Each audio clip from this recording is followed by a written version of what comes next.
From the Holy Gospel according to John. After this, Jesus showed himself again to the disciples at the Sea of Tiberias. And he showed himself after this manner.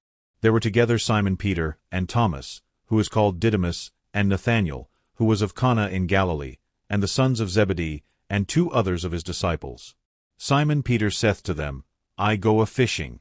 They say to him, We also come with thee. And they went forth, and entered into the ship, and that night they caught nothing. But when the morning was come, Jesus stood on the shore, yet the disciples knew not that it was Jesus.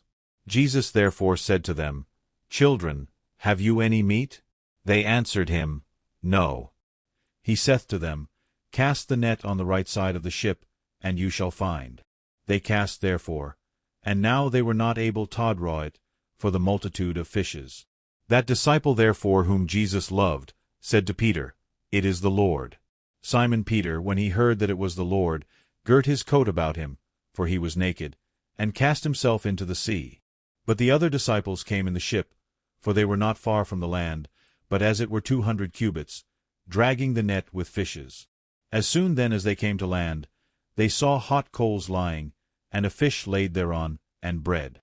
Jesus saith to them, Bring hither of the fishes which you have now caught. Simon Peter went up, and drew the net to land, full of great fishes, 153.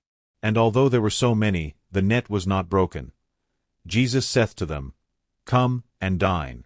And none of them who were at meat durst ask him, Who art thou? Knowing that it was the Lord. And Jesus cometh and taketh bread, and giveth them, and fish in like manner. This is now the 3rd time that Jesus was manifested to his disciples, after he was risen from the dead. Homily by Pope St. Gregory the Great. Dearly beloved brethren, the portion of the Holy Gospel which hath but now been read in your ears, knocketh loudly at the door of your heart, with a certain question, the answer whereto calleth for thought. This same question is, Wherefore did Peter, who had before his conversion been a fisher, wherefore did he, after his conversion, again go a-fishing?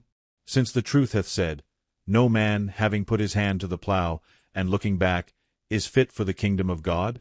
Wherefore did Peter return to that which he had left? But we thought we see the answer to his question. The trade which was harmless before his conversion did not become harmful because he had been converted.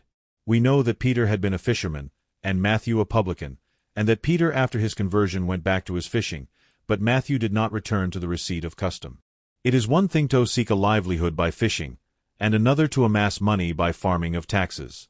There are many kinds of business in which it is difficult or impossible to be engaged without committing sin, and to such kinds of business as these, he which hath once been converted must not again betake himself.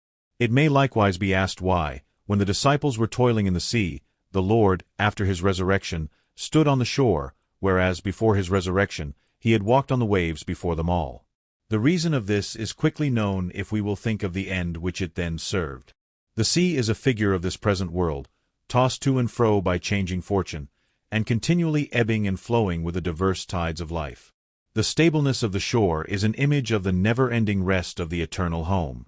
The disciples, therefore, for that they were yet tossed to and fro upon the waves of a dying life, were toiling in the sea, but he our Redeemer, who had already laid aside that which in this body is subject to corruption, and had risen again from the dead, he stood upon the shore.